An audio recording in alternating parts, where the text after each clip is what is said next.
ang pumapasok sa isip mo nung ginawa mo yung dalawang free throws na yun nung dying seconds ng laro? Hindi lang ano lang talaga ako, concentrate. Kasi napaka-importante nung free throw na yon. Yun yung talagang pwedeng panalo sa amin o pwede pa sila maka-overtime. So ano lang, concentrate lang.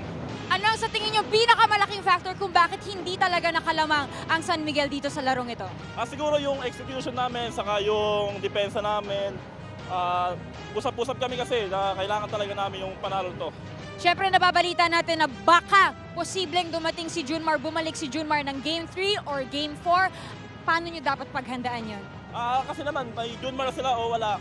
Same lang yung preparation namin sa kanila. Ito lang yung pagkakataon para batiin ng mga Alaska fans, PBA fans at ang iyong mga mahal sa buhay. Ito lang yung wife ko, yung mother ko, nanonood sila, saka yung taga Talavera, si Kuya Vicky Bisamis, si Kuya Dantilina, si Boss Marvin De La Cruz na taga Bataan, saka yung mga taga Subic, taga Olongapo, saka si Boss Danny, yung agent ko. Maraming salamat Vic Manuel and congratulations!